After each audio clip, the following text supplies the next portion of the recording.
ऐसी ही बेहतरीन कहानियाँ सुनने के लिए केपी नॉवल चैनल को लाइक, शेयर और सब्सक्राइब करें। आने वाली कहानियों के बारे में जानने के लिए हमारे टेलीग्राम से जुड़ें। लिंक डिस्क्रिप्शन में है। नेक्रोमांसर ऑफ द शैडोज, अध्याय 1171 एक और आदिम भाग 1। जब सीलिंग रून का टुकड़ा वेलगोथ के शरीर में समा गया और उसकी सारी शक्तियों को सील कर दिया, जिसमें उसके भौतिक शरीर की ताकत भी शामिल थी, इवान पीछे की ओर लड़खड़ा गया, भारी सांस लेने लगा। अरे, ये सीलिंग रून का एक छोटा सा अंश था, लेकिन फिर भी मैंने इसे खींचकर अपनी सारी ऊर्जा खो दी। उसने अपने माथे से पसीने की बूंदें पोंछते हुए अपनी सांस के नीचे बड़बड़ाया। हालांकि सीलिंग रून के वेलगोथ के शरीर में समा जाने के कुछ ही सेकंड बाद इवान ने कुछ देखा और उसका भाव बदल गया। उसने जल्दी से अपनी आध्यात्मिक इंद्रियों का उपयोग करके वेलगोथ की स्थिति का निरीक्षण किया और उसके चेहरे पर एक शिकन दिखाई दी। वह मर रहा है, उसने सम्राट वेलगोथ की लगातार गिरती जीवन शक्ति को महसूस करते हुए कहा। अपनी सारी शक्तियों के अलावा रून ने उसके शरीर के भीतर अजरागोथ विश्व की शक्ति को भी सील कर दिया था, जो उसकी आत्मा को ठीक कर रही थी। अब जब अजरागोथ विश्व की शक्ति सील हो गई है तो उसकी जमी हुई आत्मा टूटने लगी है। इवान ने एक बार फिर अपने शरीर के भीतर रून ऑफ सीलिंग के चिन्हों को सक्रिय किया और उसके शरीर पर फिर से अजीबोगरीब नक्काशी दिखाई दी। उसने सम्राट वेलगोथ के शरीर के भीतर रून ऑफ सीलिंग के साथ अपना संबंध महसूस किया और कुछ सेकंड के बाद उसने इसे नियंत्रित किया और उस शक्ति को खोल दिया जो वेलगोथ की आत्मा को ठीक करने की कोशिश कर रही थी, जिससे वह ठीक हो गया। रून ऑफ सीलिंग का ये छोटा सा टुकड़ा जितना मैंने सोचा था उससे कहीं ज्यादा शक्तिशाली है। हालांकि यह पूरे रून का एक छोटा सा हिस्सा है, फिर भी यह अजरागोथ विश्व की शक्ति को सील कर सकता है, इवान ने अपने चेहरे पर एक आश्चर्यजनक भाव के साथ कहा, और यह याद करते हुए कि यह रून एक पूरे ब्रह्मांड को भी सील कर सकता है, उसका दिल बेतहाशा धड़कने लगा। अगर सीलिंग का रून पहले से ही इतना शक्तिशाली है तो मैंने जो दूसरा प्राइमर्डियल रून सीखा है उसके बारे में क्या? सीलिंग के रून के विपरीत मेरे पास इसका एकदम सही उपयोग है और यह मुझे बहुत तेजी से प्रगति करने में मदद कर सकता है, उसने सोचा और तुरंत दूसरे रून का उपयोग करना चाहता था, लेकिन अपनी खुद की स्थिति को देखते हुए वह जल्दी से शांत हो गया। अगर मैं उस रून का उपयोग करना चाहता हूं तो मुझे एकदम सही स्थिति में होना चाहिए और मैं इसे इस तरह की खतरनाक जगह पर नहीं खींच सकता। अगर निर्माण के दौरान कुछ भी गलत हुआ तो मेरा कोर गंभीर रूप से क्षतिग्रस्त हो जाएगा, अगर नष्ट नहीं हुआ तो। इवान ने मोरवेल और अन्य एल्ड्रिच प्राणियों की ओर देखा जो सभी उसकी दिशा में घूर रहे थे। ऐसा लग रहा था कि वे ये समझने की कोशिश कर रहे थे कि उसने सम्राट वेलगोथ के साथ क्या किया था। हालांकि वह एल्ड्रिच प्राणियों की आंखों में बेचैनी महसूस कर सकता था, लेकिन उसने उन पर कोई ध्यान नहीं दिया और उनकी निगाहों को अनदेखा कर दिया। इसके बजाय वह वेलगोथ से कुछ दूरी पर बैठ गया, अपने छाया भंडार से कुछ गोलियां निकालीं और उन्हें अपने मुंह में डाल लिया। रून खींचते समय उसने जो ऊर्जा खर्च की थी उसे पुनः प्राप्त करने की कोशिश कर रहा था। वह चीज, मुझे लगता है कि यह एक बहुत शक्तिशाली रून था, निथोर ने बड़बड़ाया। जो उसने देखा था उससे अभी भी स्तब्ध था। एक रून। निथोर के शब्दों को सुनकर उथेरिक की बैल जैसी आंखें कांप उठीं। उसके विचार उस समय पर वापस चले गए जब इवान ने उन्हें विकास का रून दिखाया था और उन्हें बताया था कि यह एक आदिम रून था। ये किस तरह का रून था? मोरवेल ने अपने चेहरे पर एक गंभीर भाव के साथ पूछा। मुझे पूरी तरह से यकीन नहीं है, निथोर ने अपना सिर हिलाते हुए उत्तर दिया। वह रून अविश्वसनीय रूप से शक्तिशाली था। मैंने पहले कभी ऐसा कुछ नहीं देखा, लेकिन अगर मैंने इसकी ऊर्जा को सही ढंग से महसूस किया तो ये सीलिंग से संबंधित लग रहा था। और यह रून कोई साधारण सीलिंग रून नहीं है। मैं मानक सीलिंग रून से बहुत परिचित हूँ, लेकिन यह बहुत शक्तिशाली था। मुझे डर है कि यह सीलिंग के लिए डिजाइन किया गया कोई आदिम रून है। एक आदिम रून। मोरवेल का चेहरा सदमे और गुस्से के मिश्रण में मुड़ गया और उसकी आंखों में एक जानलेवा चमक दिखाई दी। महामहिम की शक्तियों को सील करके वह आक्रमणकारी क्या योजना बना रहा है? क्या वह उन्हें अधीनता में लाना चाहता है? मोरवेल का क्रोध लगभग उस पर हावी हो गया क्योंकि उसने वेलगोथ के शरीर को वापस लाने के लिए आगे बढ़ने के बारे में सोचा। हालांकि जैसे ही वह आगे बढ़ने के लिए तैयार हुआ, एक ठंडी आभा ने उसे जकड़ लिया, जिससे वह वहीं जम गया। उसने दमनकारी आभा की दिशा में अपनी नज़र घुमाई और देखा कि गोबो उसे देख रहा है, अपनी विकृत भुजाओं को अजीब तरीके से घुमा रहा है। मोरवेल को जल्दी से याद आया कि इवान ने अपने शैडो अनडेड को आदेश दिया था कि अगर उनमें से कोई भी हरकत करे तो वे तुरंत सम्राट वेलगोथ को मार दें, और उसने जल्दी से अपने आवेग को दबा दिया, कुछ भी बेवकूफ़ी न करने की कोशिश की। इवान ने गोबो और मोरवेल के बीच छोटे आदान प्रदान को देखा, लेकिन इसे अनदेखा करने का फैसला किया, पूरी तरह से अपनी ऊर्जा को पुनः प्राप्त करने पर ध्यान केंद्रित किया। मोरवेल की प्रतिक्रिया के आधार पर जब उसने अपने छाया मरे हुओं को सम्राट वेलगोथ को मारने का आदेश दिया था, इवान को यकीन था कि मोरवेल वेलगोथ के प्रति बहुत वफादार था और ऐसा कुछ भी नहीं करेगा जिससे उसे नुकसान हो। उच्च श्रेणी की गोलियों की बदौलत उसने 5 घंटे से भी कम समय में अपनी सारी ऊर्जा वापस पा ली। उस समय तक अज़रागोथ वर्ल्ड की शक्ति ने वेलगोथ की आत्मा के अधिकांश हिस्से को भी ठीक कर दिया था, केवल एक छोटा सा हिस्सा अभी भी जमी हुई थी। इवान शांति से सम्राट वेलगोथ के होश में आने का इंतजार कर रहा था, ये सोचते हुए कि कौन उसे जिंदा पकड़ना चाहता था। लगभग आधे घंटे बाद इवान ने हल्की हलचल देखी क्योंकि वेलगोथ ने आखिरकार अपनी आंखें खोलीं। जिस क्षण वेलगोथ जागा उसने सहज रूप से खड़े होने की कोशिश की, लेकिन उसकी सारी ऊर्जा सील हो गई थी और उसकी आत्मा अभी भी आंशिक रूप से जमी हुई थी। वह वापस जमीन पर गिर गया। अपने शरीर में कमजोरी महसूस करते हुए सम्राट वेलगोथ ने चारों ओर नजर घुमाई और जब उसकी नजर इवान पर पड़ी तो उसके हाव भाव थोड़े समय के लिए बदल गए और फिर शांत हो गए, जैसा कि किसी ऐसे व्यक्ति से उम्मीद की जाती है जिसने हजारों सालों तक लाखों एल्ड्रिच प्राणियों पर शासन किया है। इवान ने सोचा, इस बात से प्रभावित होकर कि वेलगोथ ने कितनी जल्दी स्थिति का आकलन किया और अपना संयम वापस पा लिया। चूंकि आप इतने शांत लग रहे हैं तो आपको पहले ही अंदाजा हो गया होगा कि आप अभी भी क्यों जीवित हैं, इवान ने खड़े होकर वेलगोथ की ओर आंखें सिकुड़ते हुए कहा।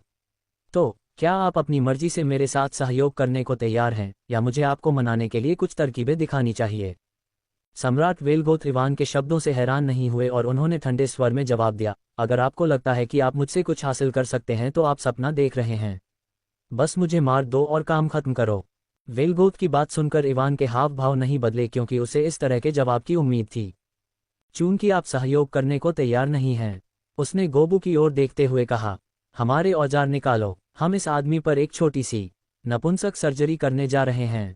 अध्याय 1172 एक और आदिम भाग 2। गोबू, अपने औजार तैयार करो, हम इस आदमी पर नपुंसक सर्जरी करने जा रहे हैं। जब इवान के शब्द सम्राट वेलगोथ के कानों तक पहुंचे तो उन्हें पूरी तरह से समझ में नहीं आया कि नपुंसक सर्जरी का क्या मतलब है, लेकिन किसी कारण से उन्हें अपनी रीढ़ की हड्डी में ठंडक महसूस हुई जो विशेष रूप से उनके निचले शरीर को लक्षित कर रही थी। अगले ही पल उनका चेहरा मौत की तरह पीला पड़ गया क्योंकि उन्होंने देखा कि गोबू एक हाथ में बड़ा चाकू और दूसरे हाथ में कैंची लेकर उनकी ओर आ रहा है। खड़े होने में असमर्थ वेलगोथ ने हताशा में अपने शरीर को पीछे की ओर खींचा। उनकी आंखों में भय चमक रहा था और एक तरह का डर जो उन्होंने सहस्राब्दियों में महसूस नहीं किया था उनके भीतर उमड़ रहा था। इवान ने लापरवाही से गोबू के हाथ से कैंची ली और एक क्रूर मुस्कान के साथ भयभीत सम्राट की ओर देखा। गोबू, तुम गाजर काटो और मैं मूंगफली काटूंगा, उसने अपने हाथ में कैंची से जानबूझकर काटने की हरकत करते हुए कहा। इवान की बात सुनकर गोबू की आंखें उत्साह से चमक उठीं और उसने अपनी जीभ से चाकू की धार चाटी। उसके चेहरे पर एक परेशान करने वाली मुस्कान फैल गई। उसने एक कदम आगे बढ़ाया, उसकी आवाज में उल्लास भरा हुआ था। ऐसा लग रहा था जैसे कोई बच्चा अपने पसंदीदा खेल में शामिल होने वाला हो। काका काका, बहुत समय हो गया जब से मैंने किसी की गाजर काटी है। मास्टर, मूंगफली काटने से पहले क्या मैं पहले गाजर काट सकता हूँ? इवान ने गोबू के उत्साह से खुद को भी होने वाली थोड़ी सी असहजता को दबाने की कोशिश की और उसके साथ खेलते हुए उसे आगे बढ़ने का संकेत दिया। अगर उसे बेहतर पता नहीं होता तो वह सोचता कि गोबू सालों से इस तरह के अंग-भंग में लिप्त है। रुको रुको, गोबू को अपने हाथ में एक बड़ा चाकू लेकर अपनी ओर आते देखकर वेलगोथ आखिरकार चिल्लाया, अब और बर्दाश्त नहीं कर सका। अपने जीवन में पहली बार शक्तिशाली सम्राट को शुद्ध आतंक के कगार पर लाया गया था। इन राक्षसों द्वारा उसके गाजर को काटे जाने का विचार ही उसे मौत की कामना करने के लिए पर्याप्त था। लेकिन मौत भी एक विलासिता थी जिसे वह अभी समझ नहीं सकता था क्योंकि उसकी सारी ऊर्जा सील हो चुकी थी। क्या तुम आखिरकार सहयोग करने के लिए तैयार हो? इवान ने एक सहज, लगभग ऊब भरे लहजे में पूछा, लेकिन एक गहरा स्वर था जिससे यह स्पष्ट हो गया कि वह पूरी तरह से गंभीर था।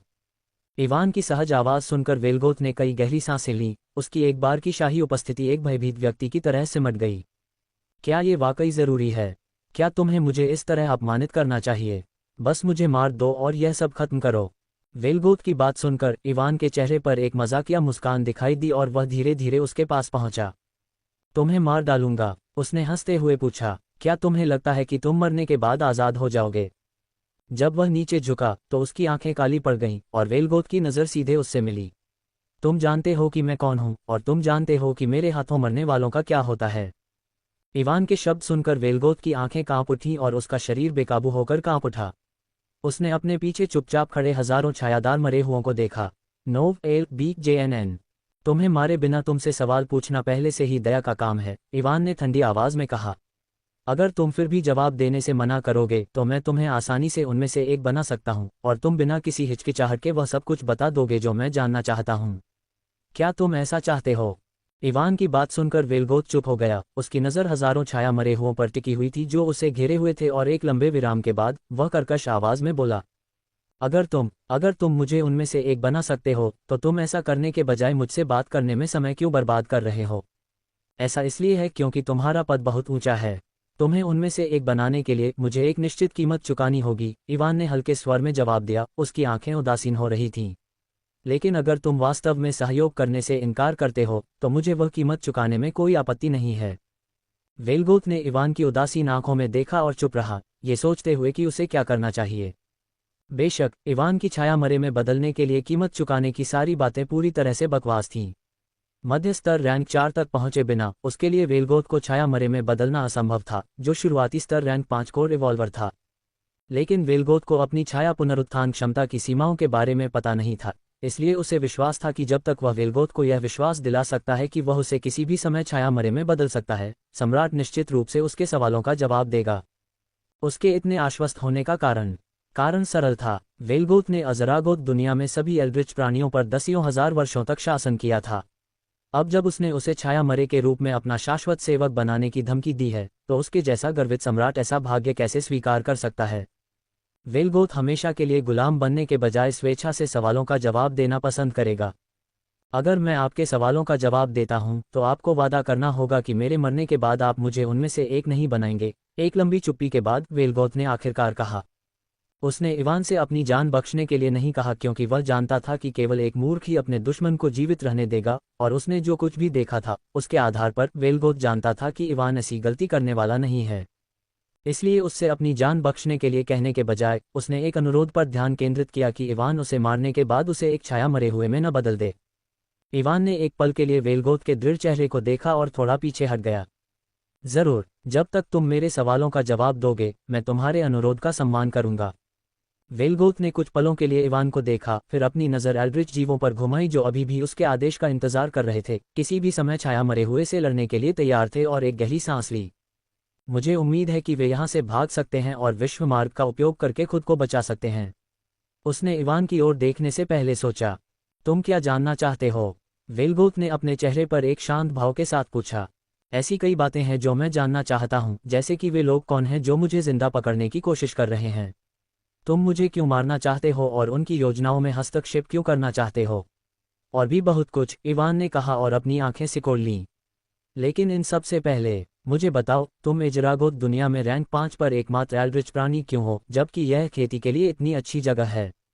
अध्याय 1173 शून्य सुरंग भाग 1। ड्रैगन द्वीप असीम महासागर के बीच में सैकड़ों तैरते द्वीपों से मिलकर बना है। प्रत्येक द्वीप अलग अलग ड्रैगन की ज़रूरतों के हिसाब से बनाया गया है। उदाहरण के लिए, जिस द्वीप पर अग्नि ड्रैगन रहते हैं वह ज्वालामुखी क्षेत्र जैसा दिखता है, जो अग्नि प्रकार के पौधों और सामग्रियों से भरा हुआ है। जिस द्वीप पर क्रिस्टल ड्रैगन रहते हैं वह खनन क्षेत्र जैसा है, जो क्रिस्टल जैसे संसाधनों से भरपूर है, इत्यादि। ड्रैगन द्वीप 3 भागों में विभाजित है, बाहरी क्षेत्र, आंतरिक क्षेत्र और केंद्रीय क्षेत्र, जिसमें बाहरी और आंतरिक क्षेत्र कई द्वीपों से मिलकर बने हैं। हालांकि बाहरी और आंतरिक क्षेत्रों के विपरीत ड्रैगन द्वीप के केंद्रीय क्षेत्र में सिर्फ एक द्वीप है। ये द्वीप वह है जहां एल्ड्राकर और अन्य शून्य ड्रैगन रहते हैं। बाहर से केंद्रीय द्वीप समुद्र के बीच में एक छोटे से तैरते शहर जैसा दिखता है, जिसका व्यास लगभग 50 वर्ग किलोमीटर है, लेकिन अंदर से ये छोटा द्वीप पृथ्वी के आकार का लगभग 100 गुना है, जो अंतरिक्ष जादू की शक्ति को दर्शाता है। इस समय सेंट्रल आइलैंड में कुछ 100 किलोमीटर की गहराई में हरे रंग की काई से भरी एक नम गुफा थोड़ी सी हिल रही थी। गुफा के कोने में स्थित एक छोटी सी वेदी चांदी की रोशनी से जगमगा उठी और अंतरिक्ष के उतार चढ़ाव ने पूरी गुफा को भर दिया। जिस क्षण अंतरिक्ष में उतार चढ़ाव दिखाई दिया, दर्जनों अलग अलग प्रकार के रून और एक काली आभा, जो किसी की छाया की तरह गुफा की दीवारों को ढंक रही थी, अंतरिक्ष के उतार चढ़ाव को बाहर फैलने से रोक रही थी और किसी को भी सचेत कर रही थी। वेदी के चारों ओर की चांदी की रोशनी तेज और तेज होती गई, और कुछ सेकंड बाद एक महिला एक लंबी काली पोशाक पहने हुए और काले बालों के साथ वहां दिखाई दी। अनास्तासिया चमकती हुई वेदी से बाहर निकली, और जिस क्षण उसके पैर गुफा के फर्श को छूते हैं, कुछ और रून चमक उठते हैं, जिससे गुफा के भीतर की सारी नमी और काई तुरंत गायब हो जाती है। अनास्तासिया ने पॉलिश किए हुए पत्थर से बनी साफ गुफा को देखा और संतुष्टि में अपना सिर हिलाया। जैसा कि मैंने सोचा था, उन मूर्खों को अभी भी इस जगह के बारे में नहीं पता। उसने अपनी सांसों में बुदबुदाया, उसकी नज़र उस काली आभा की ओर मुड़ गई जिसने सभी गुफा की दीवारों को ढंक रखा था। यह अच्छा है कि मैंने इस संरचना को बनाने के लिए अपने रक्तसार और अपने कुछ तराजू का उपयोग किया। अन्यथा उन कमीनों की चालाक प्रकृति के साथ मुझे डर है कि वे इस जगह को बहुत पहले ही खोज लेते। जब अनास्तासिया बोल रही थी, उसने एक बार फिर उस टोकन का इस्तेमाल किया जिसका इस्तेमाल उसने समुद्री द्वीप पर टेलीपोर्टेशन वेदी को सक्रिय करने के लिए किया था।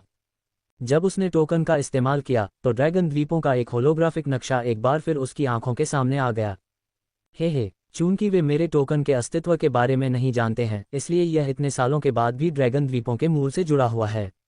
अनास्तासिया खुशी से मुस्कुराई जब ड्रैगन द्वीपों का नक्शा उसके सामने आया, और जब उसने केंद्रीय द्वीप पर जूम इन किया जहां वह थी, तो उसने कुछ शून्य ड्रैगन को इधर उधर घूमते या खेलते हुए देखा जैसे कि वह कोई लाइव प्रसारण देख रही हो। ड्रैगन द्वीप जादू और तकनीक के मिश्रण के माध्यम से बनाई गई जगह का एक आदर्श उदाहरण है। ड्रैगन द्वीपों की संरचना का निर्माण करने वाले गठन मास्टर्स, रून मास्टर्स, लोहार और अन्य पेशेवरों के अलावा द्वीपों का मूल मेचेड्रॉइड्स द्वारा बनाया गया था, जो सभी द्वीपों को एक दूसरे से जोड़ता था, एक दूसरे को, और साथ ही उन्हें प्लाज्मा तोपों जैसे उच्चस्तरीय हथियारों से लैस करना आदि। ऐसा लगता है कि फिलहाल केंद्रीय द्वीप पर कोई उच्चस्तरीय ड्रैगन नहीं है, अनास्तासिया ने केंद्रीय द्वीप पर खोज करने के बाद खुद से कहा।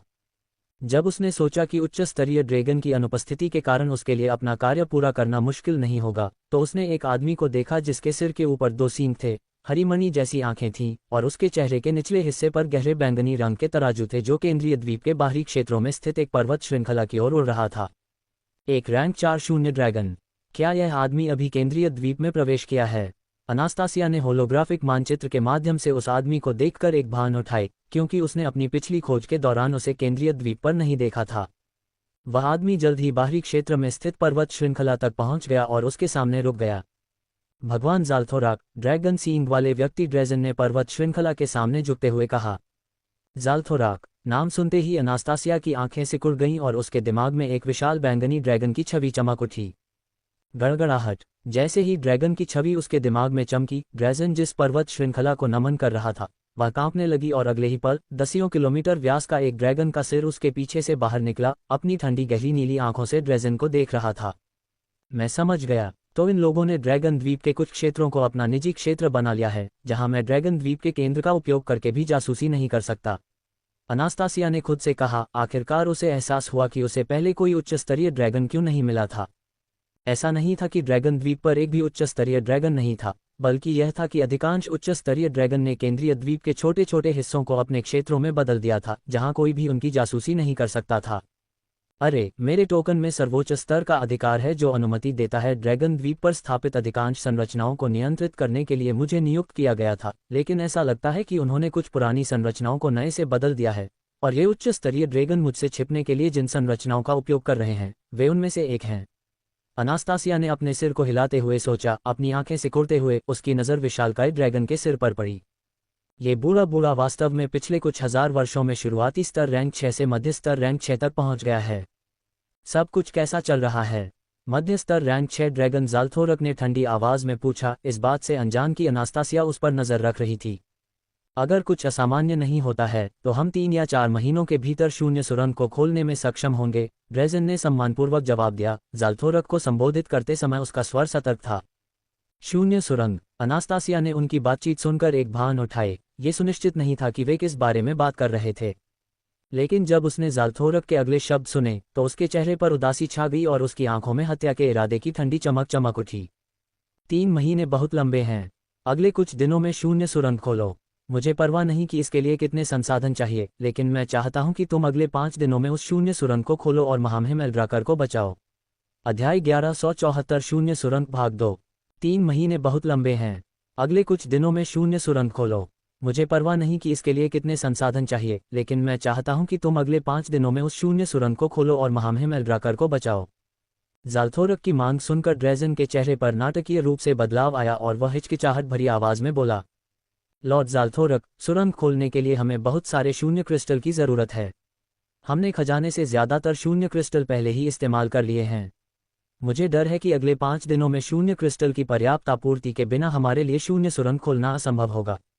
ड्रैजन की बात सुनकर ज़ाल्थोरक गहरी सोच में पड़ गया और कुछ देर सोचने के बाद उसने एक स्टोरेज रिंग उसकी ओर फेंकी। ड्रैजन ने जल्दी से स्टोरेज रिंग पकड़ी और जब उसने उसके अंदर देखा तो उसने रिंग के अंदर शून्य क्रिस्टल का एक छोटा सा ढेर देखा। जितनी जल्दी हो सके शून्य दरार को खोलने की कोशिश करो, और अगर ये शून्य क्रिस्टल भी पर्याप्त नहीं है तो लोगों को शून्य स्थान में और अधिक खोजने के लिए भेजो। साथ ही हमारे लिए और अधिक इकट्ठा करने के लिए हमारे पास मौजूद सभी नीलामी घरों से संपर्क करो, ज़ाल्थोरक ने गंभीर आवाज में आदेश दिया। हाँ, लॉर्ड ज़ाल्थोरक। ज़ाल्थोरक की बात सुनकर ड्रेजन ने सम्मानपूर्वक सिर झुकाया और जाने के लिए मुड़ गया। हालांकि जब वह उड़ने ही वाला था, रुको, रैंक 6 ड्रैगन ने उसे रोक दिया। ड्रेजन ने अपनी हरकतें रोक दी और उलझन भरे भाव से ज़ाल्थोरक की ओर देखा। उसे समझ में नहीं आ रहा था कि उसे क्यों रोका गया था। गेहेना साम्राज्य की क्या स्थिति है? ज़ाल्थोरक के शब्दों को सुनकर ड्रेजन के चेहरे पर समझदारी की झलक दिखाई दी और उसने सम्मानपूर्वक उत्तर दिया। स्थिति अभी भी नियंत्रण में है। हालांकि कुछ संघर्ष हैं, लेकिन अभी तक कुछ भी गंभीर नहीं हुआ है। ड्रेजन की बात सुनकर ज़ाल्थोरक ने तुरंत कोई प्रतिक्रिया नहीं दी और एक विशाल पहाड़ी के ऊपर लयबद्ध तरीके से अपनी उंगली थपथपाई। 5 मिनट से अधिक समय तक चुप रहने के बाद वह आखिरकार फिर से बोला, कुछ और रैंक 4 ड्रैगन और एक रैंक 5 ड्रैगन को युद्ध के मैदान में भेजो। ड्रेजन ने जब ज़ाल्थोरक का आदेश सुना तो वह दंग रह गया और उसके चेहरे पर झिझक का भाव आ गया। लॉर्ड ज़ाल्थोरक, क्या हम गेहेना साम्राज्य के साथ इस बात पर सहमत नहीं हुए थे कि हम युद्ध के पैमाने को तब तक नहीं बढ़ाएंगे जब तक कि हम ये पता नहीं लगा लेते कि पर्दे के पीछे कौन तार खींच रहा है? पर्दे के पीछे के व्यक्ति का पता लगाओ।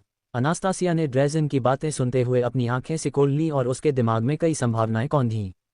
हालांकि उसने जल्द ही खुद को शांत किया और अपना सिर हिला दिया। हालांकि ये मूर्ख चालाकी से पेश आने की कोशिश कर रहे हैं, लेकिन जब तक वे हमारे बारे में कुछ नहीं खोज लेते तब तक ये सब व्यर्थ रहेगा, उसने खुद से कहा और अपना ध्यान वापस ड्रेजन और ज़ाल्थोरक की पिछली बातचीत पर केंद्रित कर दिया। एल्ड्राकर को बचाने के लिए एक खाली सुरंग। उसने एक पल के लिए अपनी आंखें बंद कर लीं, स्थिति पर विचार किया और चीज़ों पर विचार करने के बाद उसने अपना मन बना लिया। मैं नहीं होने दे सकती उन्हें खाली सुरंग खोलकर इतनी जल्दी उस कमीने को बचा लेना चाहिए, उसने कहा। उसकी आंखों में ठंडी चमक चमक रही थी। अगर वे एल्ड्राकर को बचा लेते हैं तो यह निश्चित है कि बैफोमेट भी उसके साथ वापस आएगा। उन 2 कमीनों के लिए यूटोपिया वापस आना बहुत जल्दी है। आपको समझौते के बारे में चिंता करने की ज़रूरत नहीं है, बस मेरे आदेशों का पालन करें। ज़ाल्थोरक की ठंडी आवाज़ ने ड्रेजन की रीढ़ में सिहरन पैदा कर दी। NOWELL-BE-IN.C हाँ, लॉर्ड ज़ाल्थोरक। ज़ाल्थोरक की ठंडी आवाज़ सुनकर ड्रेजन ने अपनी आंखों में डर के साथ अपना सिर झुका लिया और जल्दी से वहां से उड़ गया। एक समझौता?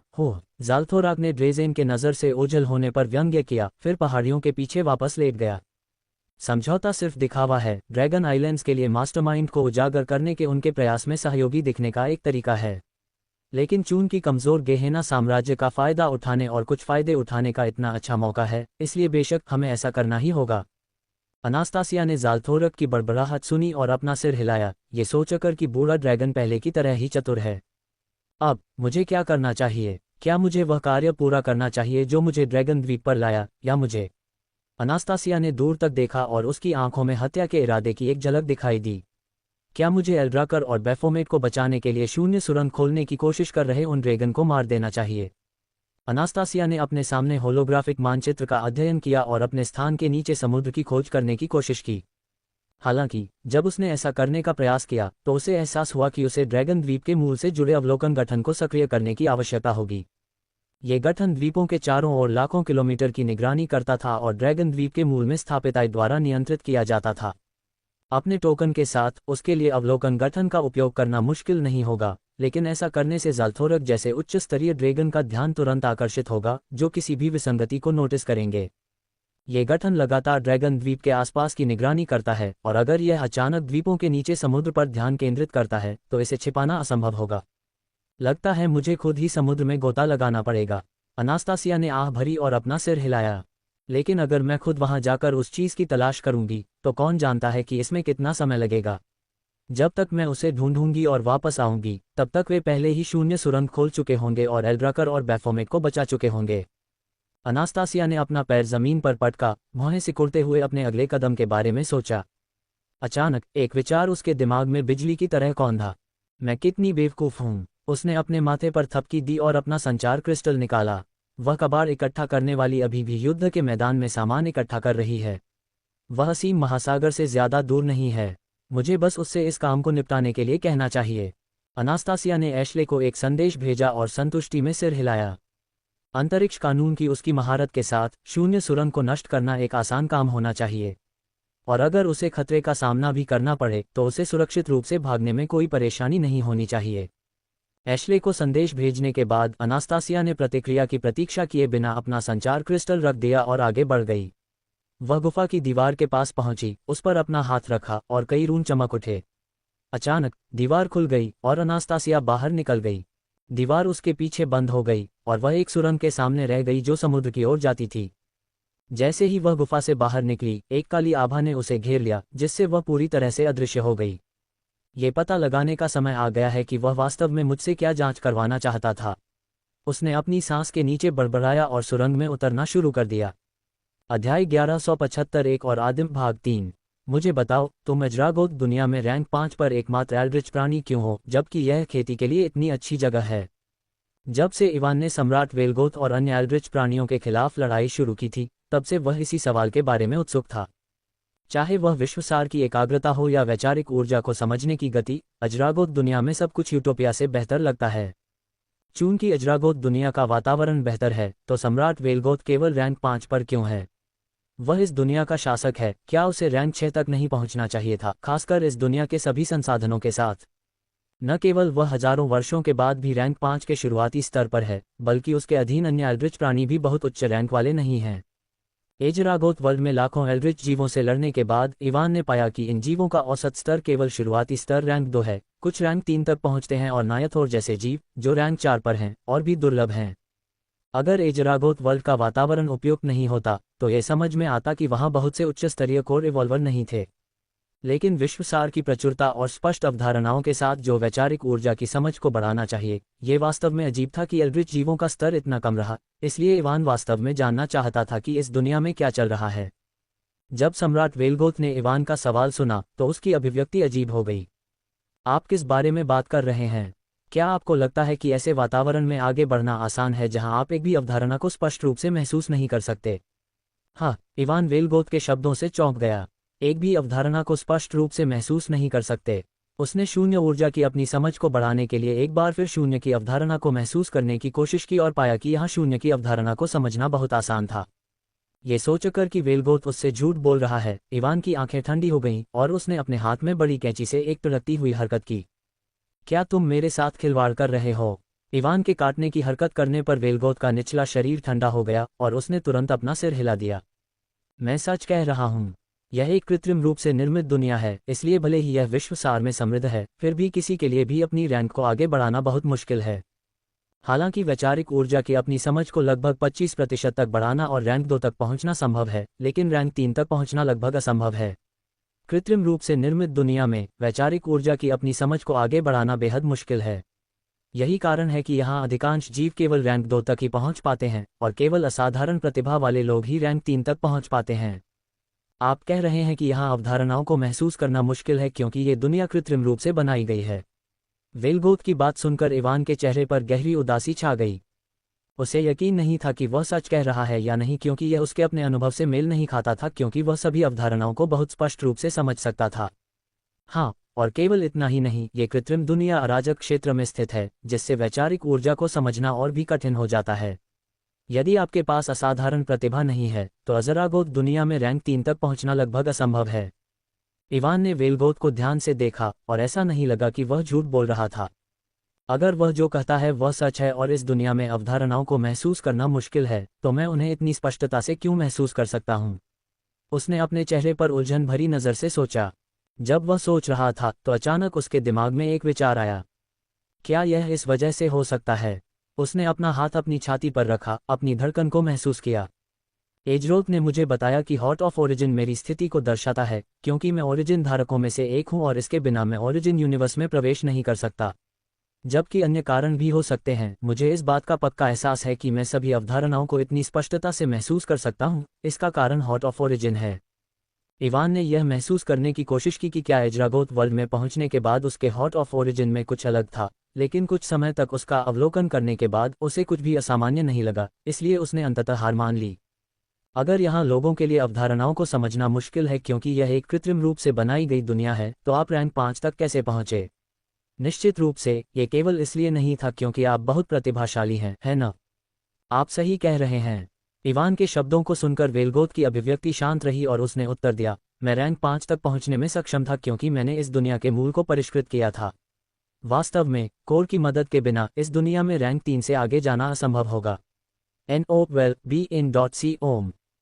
वेलगोथ के शब्दों को सुनकर इवान की आंखें सिकुड़ गईं। क्या आप ये कह रहे हैं कि आपके अधीनस्थ भी रैंक 4 तक पहुंच गए हैं? नहीं, उन्होंने कोर को परिष्कृत नहीं किया।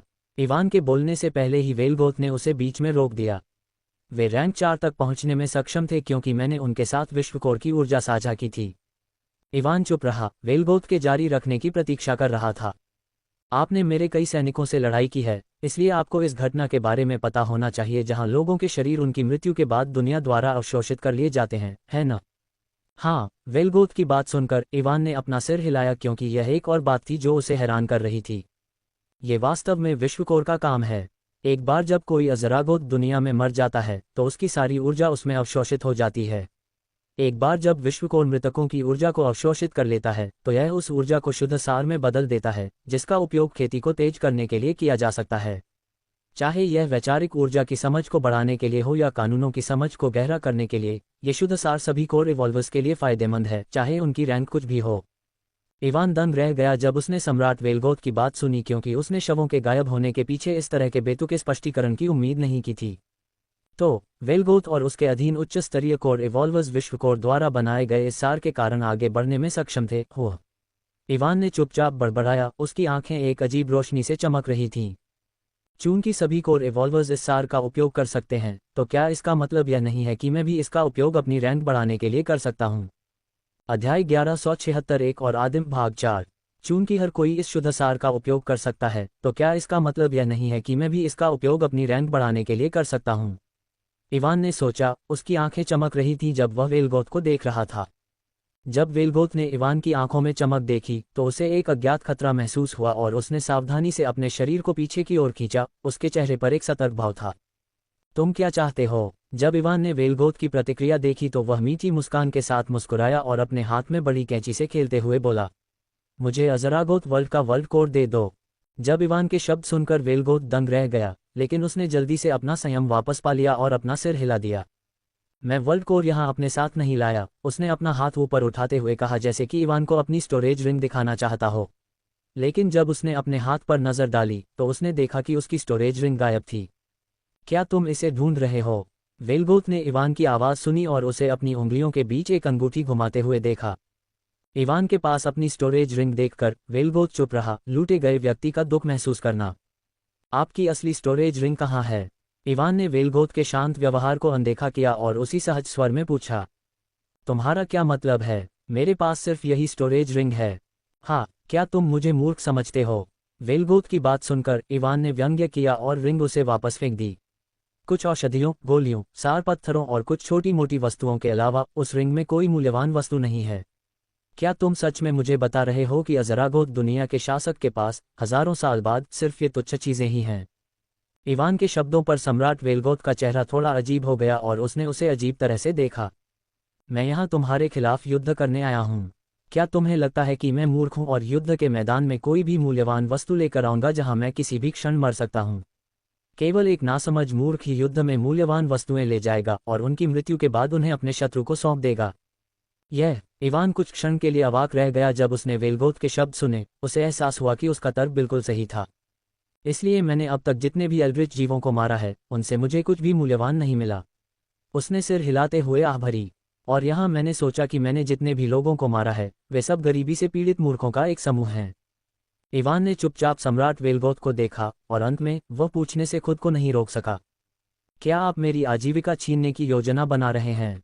NOWELL-BE-IN.C ओम। क्या? इवान के शब्दों को सुनकर वेलगोथ चौंक गया। स्पष्ट रूप से उसे समझ में नहीं आया कि उसका क्या मतलब था। अच्छा, ये कुछ भी नहीं है। इवान ने फिर से आह भरी और अपना सिर हिलाया। मैं उसे ठीक से नहीं बता सकता कि मेरे पास जो भी धन है, वह उन लोगों से आया है जिन्हें मैंने मारा है। अगर वे सभी इस आदमी की तरह होते, कभी भी कोई मूल्यवान चीज़ नहीं रखते, तो मैं अब तक कुछ भी न होने के कारण भूख से मर गया होता। उसने खुद से सोचा, अपनी आंखों के कोने से वेलगोथ को देखते हुए। मुझे ये सुनिश्चित करना है कि यह आदमी अपनी तथाकथित बुद्धिमत्ता को दूसरों तक न फैलाए। अगर वह ऐसा करता है तो मेरे जैसे लोग जो दूसरों को लूटकर अपना जीवन यापन करते हैं, विलुप्त होने के गहरे संकट का सामना करेंगे। किसी कारण से इवान की नज़र उस पर पड़ते ही सम्राट वेलगोथ को संकट की गहरी अनुभूति हुई और उसने अपनी लार निगल ली। यह आदमी क्या योजना बना रहा है, और मुझे ऐसा क्यों लग रहा है कि मुझे मारने का उसका दृढ़ संकल्प एक और स्तर पर बढ़ गया है। वेलगोथ को अजीब नज़र से उसे देखते हुए देखकर इवान ने हल्की खांसी की और विषय पर वापस आ गया। तो आपका मतलब है कि आपके सभी कीमती सामान, जिसमें वर्ल्ड कोर भी शामिल है, आपके घर पर हैं? हाँ, वेलगोथ ने सिर हिलाया, फिर एक विराम के बाद कहा, वास्तव में मैं चाहकर भी वर्ल्ड कोर को अपने साथ नहीं ला सकता क्योंकि मैं इसे दुनिया के केंद्र से दूर नहीं ले जा सकता। इसके अलावा वर्ल्ड कोर को दुनिया के केंद्र में रखने से ही यह मरने वालों की ऊर्जा को अवशोषित कर सकता है और इसे शुद्ध सार में बदल सकता है। तो मुझे वर्ल्ड कोर लेने के लिए तुम्हारे घर जाना होगा, हो? इवान ने सोच समझकर सिर हिलाते हुए कहा। एक बार मुझे वर्ल्ड कोर मिल जाए तो मैं इसका इस्तेमाल अपनी रैंक बढ़ाने के लिए भी कर पाऊंगा, है ना? उसने एक पल बाद पूछा। अच्छा। इवान की बात सुनकर वेलगोथ ने नज़रें दूसरी तरफ घुमाईं और उसे बहुत पसीना आने लगा। उसकी प्रतिक्रिया पर इवान की आंखें सिकुड़ गईं और उनमें एक ठंडी चमक चमक उठी। झपटा। उसने कैंची से झपटा की आवाज़ निकाली और वेलगोथ की ओर एक कदम बढ़ाया। क्या तुमने नहीं कहा था कि कोई भी इसका इस्तेमाल अपनी रैंक बढ़ाने के लिए कर सकता है? रुको रुको रुको। इवान को अपनी ओर आते देख वेलगोथ ने जल्दी से उसे रोकने के लिए अपने हाथ ऊपर उठाए और जल्दी जल्दी आवाज में बोला, मैं झूठ नहीं बोल रहा था। कोई भी वर्ल्ड कोर का इस्तेमाल अपनी रैंक बढ़ाने के लिए कर सकता है, जिसमें तुम भी शामिल हो। तो फिर हिचकिचाहट क्यों? इवान ने ठंडी आवाज में पूछा। अच्छा, देखिए, अगर यह कुछ दिन पहले होता तो वर्ल्ड कोर का उपयोग करके अपनी रैंक बढ़ाना आपके लिए मुश्किल नहीं होता, लेकिन अगर आप इसे अभी उपयोग करना चाहते हैं। वेलगोथ रुक गया, आगे बोलने में हिचकिचा रहा था, लेकिन इवान के हाथ में कैंची देखकर उसने आह भरी और हार मान ली। अगर आप अपनी रैंक बढ़ाने के लिए वर्ल्ड कोर की शक्ति का उपयोग करना चाहते हैं तो आपको पहले रैंक 5 एल्ड्रिच हॉरर को मारना होगा, क्योंकि दुनिया पर उसका नियंत्रण पहले ही मुझसे ज्यादा हो चुका है। जब वेलगोथ बोल रहा था तो उसने क्षितिज की ओर इशारा किया, जहां इवान ने कुछ दिन पहले जो काली आभा महसूस की थी वह अभी भी दुनिया भर में फैल रही थी। क्या तुम मजाक कर रहे हो? वेलगोथ की बात सुनकर इवान दंग रह गया और अवाक भाव से काली आभा की दिशा में देखने लगा। हालांकि उसे यकीन नहीं था कि रैंक 5 एल्ड्रिच हॉरर इतना शक्तिशाली था, लेकिन उसे यकीन था कि यह वेलगोथ से कमजोर नहीं था। कुछ देर तक आभा के स्रोत की दिशा में घूरने के बाद इवान ने अपनी नज़र वापस वेलगोथ पर घुमाए और धीमी आवाज में बोला, हालांकि मुझे पहले से ही यकीन है, फिर भी मैं आपसे ये सुनना चाहता हूँ। मुझे वर्ल्ड कोर की शक्ति का उपयोग करने के लिए उस एल्ड्रिच हॉरर को मारने की आवश्यकता है, क्योंकि मुझसे लड़ने के लिए आने से पहले आपने उस प्राणी को कोर पर नियंत्रण करने की अनुमति दी थी, है न? इवान के शब्दों पर वेलगोथ का मुंह थोड़ा सा फड़क उठा, लेकिन उसकी चमक की तीव्रता को देखते हुए उसने अनिच्छा से अपना सिर हिला दिया। जब तुमने ऐसा मूर्खतापूर्ण निर्णय लिया तो तुम क्या सोच रहे थे? इवान ने गुस्से से भरी आवाज में पूछा, वेलगोथ पर कैंची का उपयोग करने से बचने की पूरी कोशिश की। इवान की बात सुनकर वेलगोथ ने आह भरी और धीमी आवाज में समझाया, मैंने वह निर्णय 2 कारणों से लिया था। उसने कहा, सबसे पहले, मैं तुम्हें हराने के तुरंत बाद वर्ल्ड पैसेज का उपयोग करके अज़रागोथ वर्ल्ड छोड़ने की योजना बना रहा था, इसलिए मुझे अब वर्ल्ड कोर को नियंत्रित करने की कोई आवश्यकता नहीं थी। दूसरा, उसकी आंखें सिकुड़ गईं और उनमें एक ठंडा, जानलेवा इरादा चमक उठा। मैं तुम्हें पकड़ने वाले लोगों के आने से पहले पूरे अज़रागोथ वर्ल्ड को उलट पुलट कर देना चाहता था और एल्ड्रिच हॉरर इस काम के लिए एकदम सही था। अध्याय 1177 एक और आदिम भाग 5। मैं तुम्हें पकड़ने वाले लोगों के आने से पहले पूरे अज़रागोथ विश्व को उलट पुलट कर देना चाहता था और एल्ड्रिच हॉरर इस काम के लिए एकदम सही था। वेलगोथ के वाक्य का अंतिम भाग सुनकर इवान ने गहरी सांस ली और शांत होने की कोशिश की। तुम कह रहे हो कि जो लोग मुझे पकड़ना चाहते हैं वे अज़रागोथ विश्व से नहीं हैं? बिल्कुल नहीं, वेलगोथ ने स्पष्ट स्वर में उत्तर दिया। क्या तुम्हें लगता है कि अज़रागोथ विश्व में कोई मुझे धमका सकता है? अगर वे लोग अज़रागोथ विश्व से होते तो मैं तुम्हें मारकर उनकी योजनाओं को विफल करने की कोशिश करने के बजाय उन सभी को सीधे मार देता। वेलगोथ की बात सुनकर इवान ने तुरंत जवाब नहीं दिया। अब तक उसे विश्वास था कि जो लोग उसे पकड़ना चाहते थे वे अज़रागोथ विश्व से थे, लेकिन ऐसा लग रहा था कि चीजें उसके विचार से कहीं ज्यादा जटिल थीं। तो ये लोग कौन हैं जो मुझे जिंदा पकड़ना चाहते हैं? उसने थोड़ी देर चुप रहने के बाद पूछा। वे मूल ब्रह्मांड से हैं, और जहां तक वे कौन हैं मैं नहीं बता सकता, या यूं कहें कि मुझे इसके बारे में बोलने की अनुमति नहीं है। वेलगोथ के अंतिम शब्दों पर इवान की आंखें सिकुड़ गईं। तुम्हारा क्या मतलब है? मेरा मतलब बिल्कुल वही है जो मैंने कहा था, मुझे उनके बारे में बोलने की अनुमति नहीं है। ये कहने के बाद वेलगोथ रुक गया और एक पल के बाद अपना मुंह खोला। वे हैं? हाँ, इवान ने भौहें उठाईं क्योंकि उसे कुछ अजीब लगा। जब वेलगोथ बोला तो ऐसा लगा जैसे किसी तरह की शक्ति ने उसके अंतिम शब्दों को स्पष्ट कर दिया था, जैसे कि उसे इस विषय पर बोलने की अनुमति नहीं थी। अब तुम समझ गए हो कि मेरा क्या मतलब था जब मैंने कहा कि मुझे उनके बारे में बोलने की अनुमति नहीं है। सम्राट वेलगोथ ने एक असहाय भाव दिखाया और अपना सिर हिलाया। इवान ने कुछ नहीं कहा, इसके बजाय गहरी सोच में डूब गया। इस तरह की अजीब शक्ति, उसने मन ही मन सोचा, फिर वेलगोथ की ओर देखा। जो लोग मुझे जीवित पकड़ना चाहते हैं वे किसी आदिमानव से संबंधित हैं, है न? इवान की बात सुनकर वेलगोथ चुप रहा, बस उसे घूरता रहा।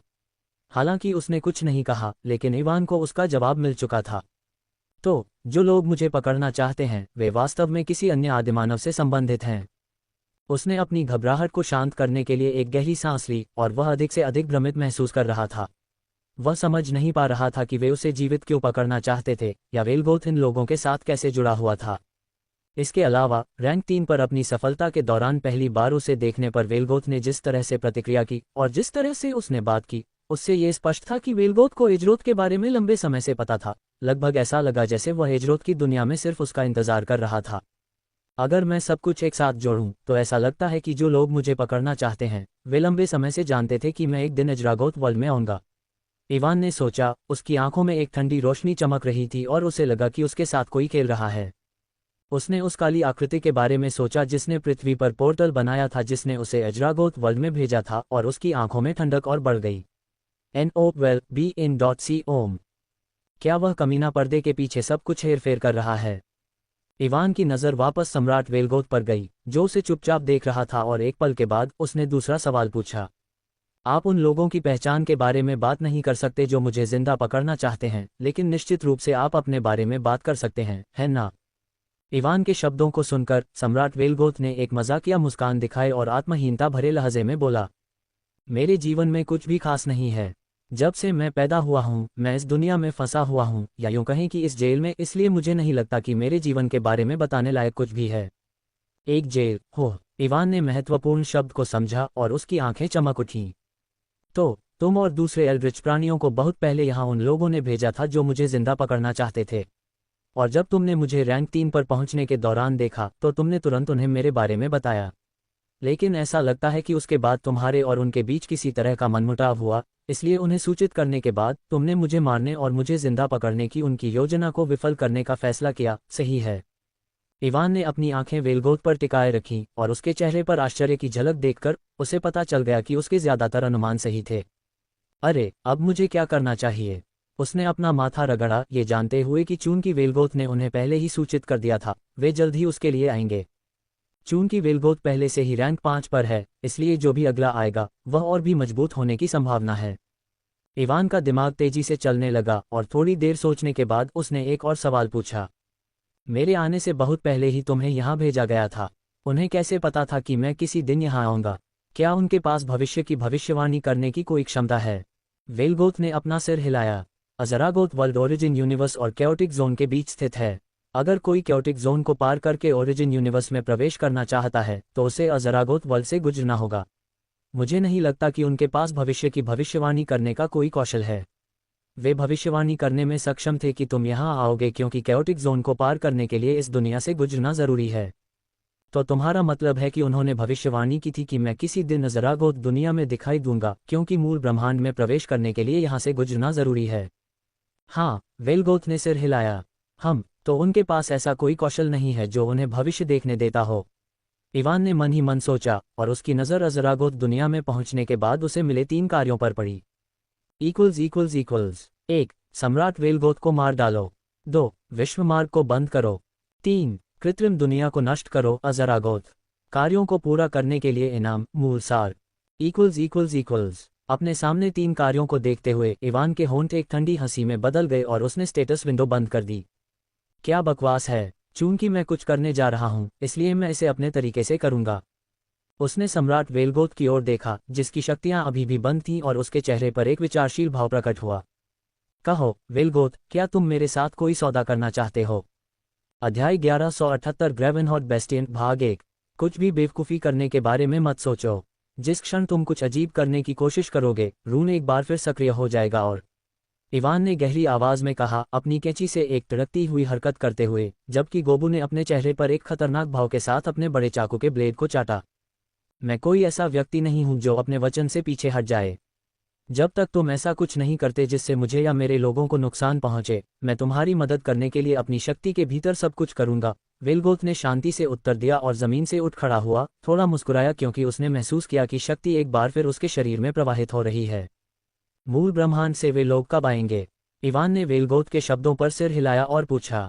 मैंने जिस व्यक्ति से बात की उसने कहा कि अराजक क्षेत्र से हस्तक्षेप के कारण उन्हें आने में 4 या 5 दिन लगेंगे। मुझे उनसे संपर्क किए हुए 3 दिन से ज्यादा हो चुके हैं, इसलिए वे अब कभी भी आ सकते हैं। वेलगोथ ने इधर उधर देखा और एक पल के बाद कहा, यह भी संभव है कि वे पहले से ही यहाँ हों और कहीं से हमें देख रहे हों। इसे बदकिस्मत मत बनाओ, कमीने। इवान ने सम्राट वेलगोथ की बातें सुनकर उसे कोसा और यह समझने की कोशिश की कि क्या कोई वाकई उन्हें देख रहा है। बार बार क्षेत्र को स्कैन करने और किसी के उन्हें देखने के कोई संकेत न मिलने के बाद ही वह शांत हुआ और अपना हाथ हिलाया। जाओ, उन लोगों को संभालो। हम जल्द ही उस एल्ड्रिच हॉरर का ख्याल रखने के लिए आगे बढ़ेंगे। उसने एल्ड्रिच जीवों की सेना की ओर इशारा करते हुए कहा, जो उन्हें भ्रम में घूर रहे थे, समझ नहीं पा रहे थे कि क्या हो रहा है। इवान की बात सुनकर वेलगोथ ने सिर हिलाया और जाने से पहले कहा, आपको उस रैंक 5 एल्ड्रिच हॉरर के बारे में बहुत ज्यादा चिंता करने की जरूरत नहीं है। ये कुछ ही दिन पहले रैंक 4 के शिखर पर था और जब मैंने इसे विश्वकोर पर नियंत्रण दिया तभी यह रैंक 5 तक पहुंचा। इसलिए भले ही यह रैंक 5 पर है, लेकिन मेरी तुलना में जो हजारों सालों से रैंक 5 पर है, यह एक छोटी मछली से ज्यादा कुछ नहीं है। हाँ, तुम ब्रह्मांड में रैंक 5 के सबसे मजबूत प्राणी हो। अब जाओ और अपनी सेना का ख्याल रखो, इवान ने कहा, अपने चेहरे पर एक सादा भाव के साथ एक भगाने वाला इशारा करते हुए। वेलगोथ पर और कोई ध्यान नहीं दिया। भले ही एल्ड्रिच हॉरर हाल ही में रैंक 5 तक पहुंचा था, लेकिन इवान इसे हल्के में नहीं ले सकता था, खासकर तब जब उसके दोनों अधिकारी, डेथ गार्डियन और मास्टर ऑफ शैडो, वर्तमान में कूलडाउन अवस्था में थे। जब वेलगोथ ने देखा कि इवान उसकी बातों को गंभीरता से नहीं ले रहा है, तो उसका मुंह खुला का खुला रह गया, लेकिन वह चुप रहा। आखिरकार वह इवान से हार गया था, जो उससे 2 दायरे नीचे था। नहीं, मैं इसलिए नहीं हारा क्योंकि मैं कमजोर था। मैं इसलिए हारा क्योंकि यह कमीना बहुत असामान्य है। वेलगोथ ने सोचा, सोल स्लेयर वॉर आर्ट्स की दूसरी चाल को याद करते हुए जिसका इस्तेमाल इवान ने उसके खिलाफ किया था। वह प्रेत, अगर मैं गलत नहीं हूं तो यह निश्चित रूप से प्राइमोडियल में से एक का प्रेत था। लेकिन जहां तक मुझे पता है, इस आदमी ने हर एक प्राइमोडियल के साथ खिलवाड़ किया है और वे सभी उससे दिल से नफरत करते हैं। तो उस प्राइमोडियल के प्रेत ने उसकी मदद क्यों की? वेलगोथ ने सोचा, लेकिन जल्द ही उसने अपना सिर हिला दिया। इसे भूल जाओ, मैं इन बूढ़े कमीनों की झंझट में पड़ने के लिए बहुत छोटा हूं। मुझे बस वही करना चाहिए जो वह कहता है और एक बेफिक्र, खुशहाल जीवन जीना चाहिए। वेलगोथ जल्द ही उस स्थान पर पहुंच गया जहां मोरवेल और अन्य एल्ड्रिच प्राणी इकट्ठे हुए थे। ये देखते हुए कि उसके साथ आए लोगों की संख्या में लगभग 10,000 की कमी आई थी, उसने मन ही मना भरी। भले ही मैं जितने लोगों को लाया था वे सभी कुलीन थे, फिर भी वे एक ऐसी सेना के खिलाफ कुछ नहीं कर सकते थे जो सचमुच अमर है। महाराज, क्या आप ठीक हैं? जिस क्षण एल्ड्रिच प्राणियों ने वेलगोथ को आते देखा, वे सभी राहत की सांस लेने लगे और साथ ही वे इस बात से भ्रमित भी थे कि इवान ने उसे क्यों जाने दिया। NOWELL-BE-IN.C मैं ठीक हूँ। अपनी सेना के सामने आने के बाद वेलगोथ ने अपना संयम वापस पाया और गरिमापूर्ण आवाज में बोला, तैयार हो जाओ, हम राजधानी की ओर वापस जा रहे हैं। एल्ड्रिच क्रिएचर्स को आश्चर्य हुआ जब उन्होंने सुना कि वे राजधानी की ओर वापस जा रहे हैं और अवचेतन रूप से इवान की ओर देखा, जो अपने शैडो अनडेड को वापस अपने शैडो स्टोरेज में बुलाने की प्रक्रिया में था। महाराज, अब उसकी चिंता मत करो, हमें अब उससे लड़ने की जरूरत नहीं है। वेलगोथ ने बीच में ही मोरवेल को टोका और उसे उनके लौटने के लिए सब कुछ व्यवस्थित करने का संकेत दिया।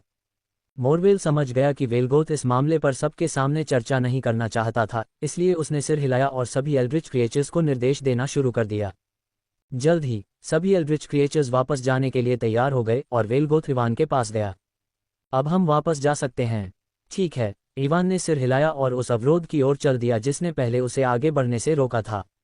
वैसे जैसे ही वे बैरियर के पास पहुंचे, इवान को कुछ याद आया और उसने वेलगोथ की ओर देखा।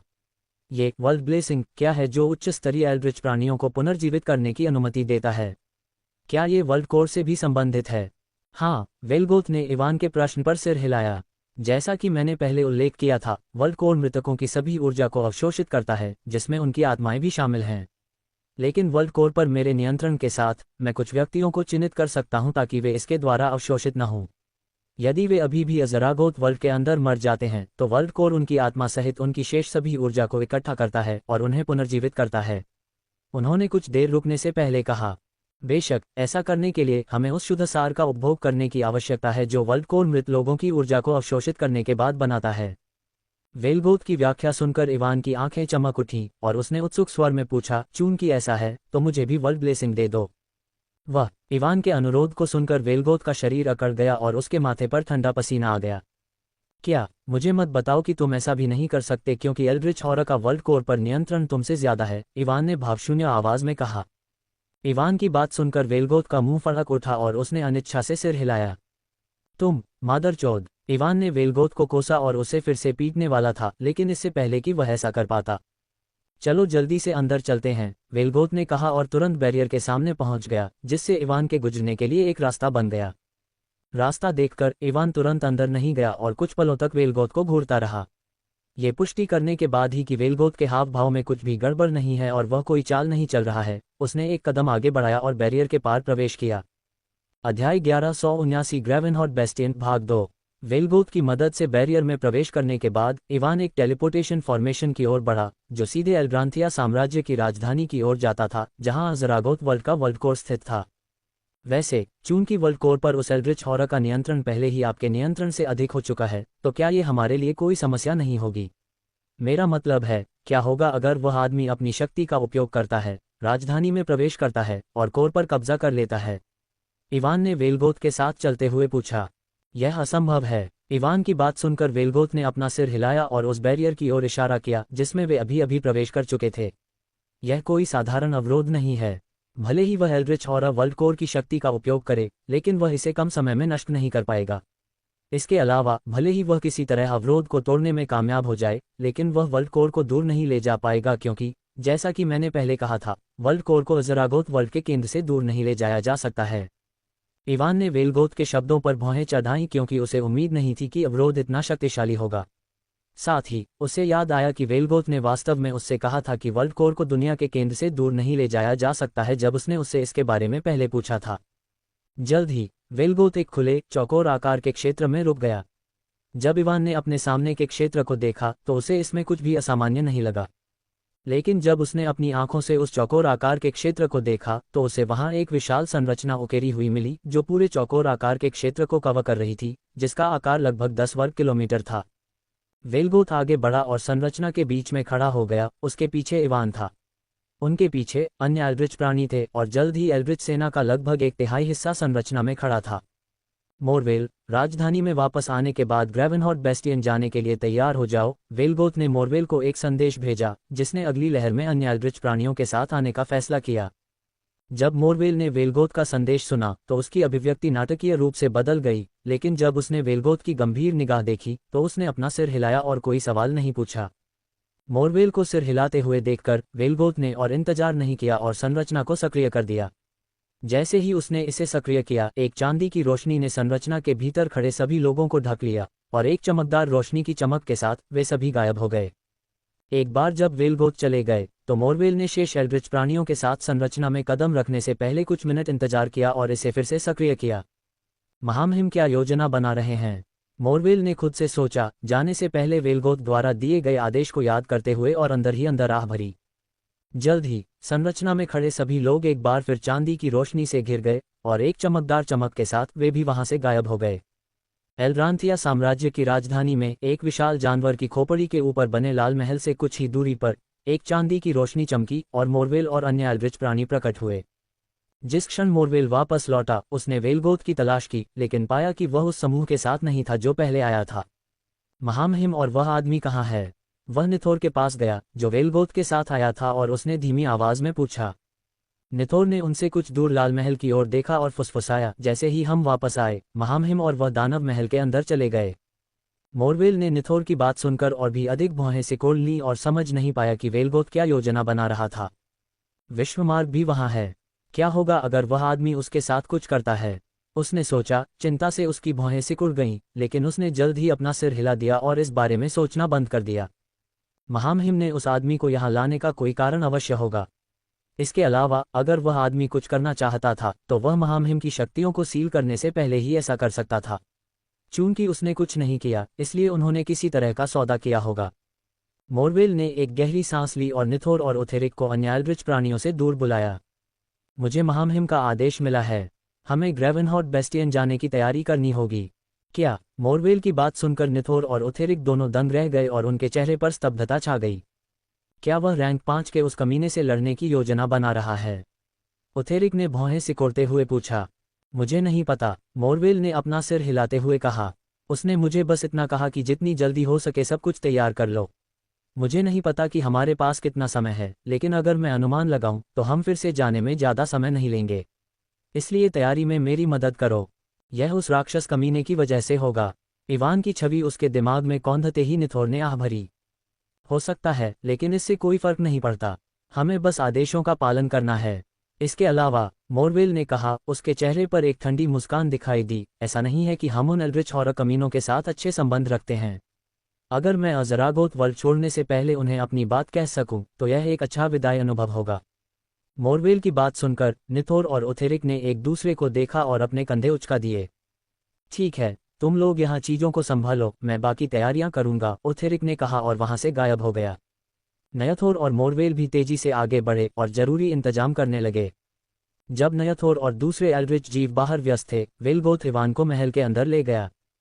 तो यह वर्ल्ड कोर है, हो, इवान ने धीमी आवाज में कहा, जब वह अपने सामने तैरते फुटबॉल के आकार के गोले को देख रहा था।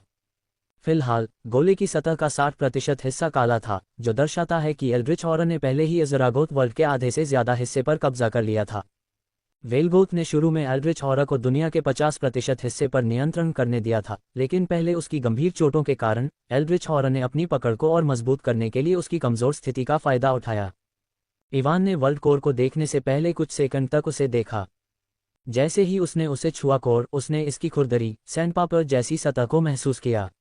वह वेलगोथ से पूछने ही वाला था कि वर्ल्ड कोर में वर्तमान में कितना शुद्ध सार है, लेकिन इससे पहले कि वह ऐसा कर पाता, उसकी आंखों के सामने एक सूचना चमक उठी। क्या आप अज़रागोथ के वर्ल्ड कोर को आदिम छाया क्षेत्र में आत्मसात करना चाहते हैं? अध्याय 1180 वर्ल्ड कोर और वर्ल्ड पैसेज भाग 1। क्या आप अज़रागोथ के वर्ल्ड कोर को आदिम छाया क्षेत्र में आत्मसात करना चाहते हैं? हाँ, नहीं, यह। इवान अचानक सूचना से चौंक गया और अपने चेहरे पर उलझन भरी नज़र से उसे घूरने लगा। आत्मसात? क्या इसका मतलब यह है कि अगर मैं हाँ चुनता हूं तो अज़रागोथ वर्ल्ड आदिम छाया क्षेत्र द्वारा निगल लिया जाएगा? उसने संकुचित आंखों से सोचा।